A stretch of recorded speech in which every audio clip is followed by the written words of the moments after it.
What's up, Infected? It's Wolf of the Quarantine. I have another review for you, a game that was sent to me by AEG to review, and it is Smash Up Oops You Did It Again expansion. Now, Oops You Did It Again expansion, it adds samurai, ancient like Egyptian mummies, cowboys, and like Vikings. Now, if you don't know what Smash Up is, it's basically a game where you're going to pick two different 20-card decks of cards, ranging anything from like similar but legally distinct Power Rangers, similar but legally distinct Sailor Moons, Sailor Scouts, samurais, cowboys, ninjas, zombies. There's I can't even count all of them nowadays that there are, because every expansion usually comes with 4. The base game comes with a bunch. I think there's a couple of big box expansions. But you're going to take 2 of those, shuffle them together, and then you're just trying to get a lot of the minions. You have minions and actions. Actions you're going to play on your turn. You're just going to do what the card says. Minions, you're going to play 1 on your turn as well, and they have a number in the top left corner, and then usually a special ability. And then on top of that, you're going to have a series of cards out in the middle of the table that are basically locations. And throughout the course of the game, you're trying to reach a certain number based on the location, and whoever's the most gets a certain amount of points, second most gets a second number of points, so on and so forth, depending on the terrain. And then each piece of terrain usually has, each location has its own special rules. Other than that, the game is super simple to play. On your turn, you're going to play 1 action, 1 minion in any order, and you're going to kind of exploit the abilities on your characters, on your actions, in order to kind of bend and break some of those rules in order for you to get the advantage. This is going to wind up being played until one player gets 15, or if you predetermine a certain number of victory points, whoever gets that number of victory points is going to be declared the winner.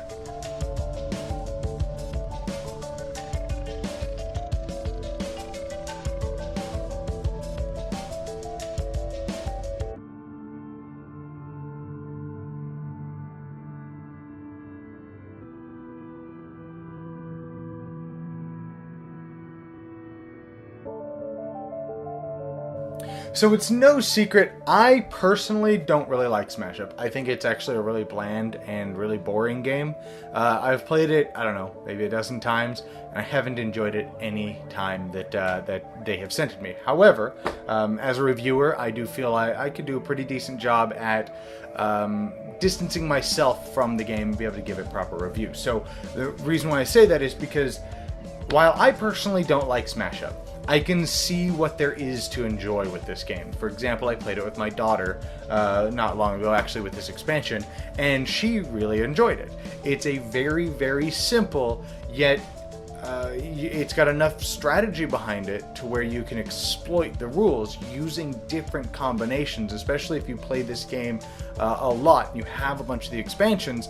It allows you know that maybe you really like zombies that are good from coming back from the discard pile, and in this expansion you have samurai, which get usually you wind up drawing more cards or getting special stuff for your people going to the discard pile. So maybe you combine those two because they work really well together. So I can definitely see the appeal to Smash Up. I personally do not care much for the game.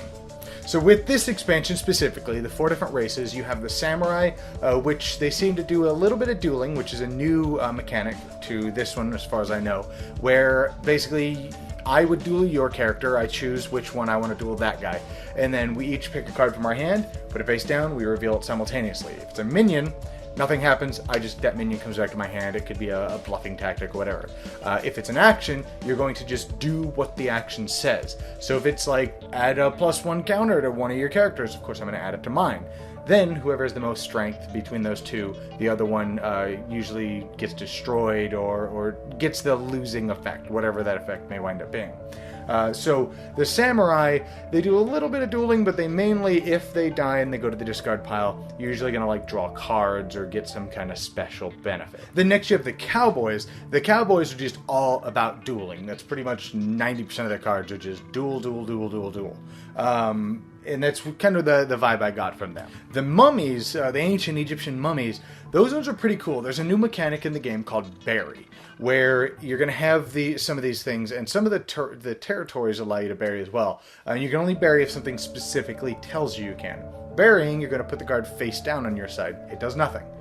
But at the beginning of every one of your turn, you can flip a card face up that's buried. So effectively, you can wind up playing a lot of cards if, or well, really 2 every turn, unless you can exploit the rules. So that's pretty cool. And then there's some of the mummies that once I play it, once this area pops and it all gets scored, then one of that mummy just automatically goes face down somewhere else. So it's really hard to get rid of those. The next up was my personal favorite, was actually the Vikings. The Vikings are really, really cool. It actually has the battle maiden Valkyrie, which is like my favorite Norse mythological creature, I guess, whatever you want to call it. But like the Vikings, they have a lot to do with taking your cards. So like there was a lot of times the last game I played, I was Vikings and Samurai, I think it was, and I wound up having a whole bunch of mummies and cowboys in my deck afterwards, just because I was able to like ransack and raid your deck and steal stuff from your hand and your graveyard, and I could just bring things of your graveyard back to life on my side with the Battle Maiden and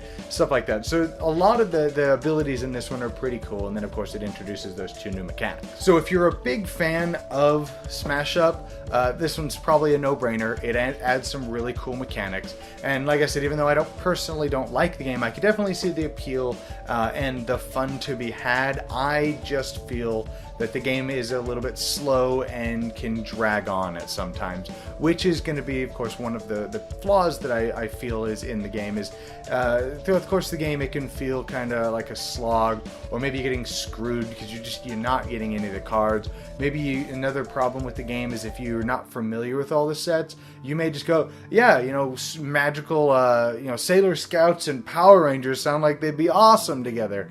And they wind up not really working well together. So it definitely caters to people who play the game a lot and know really good combos.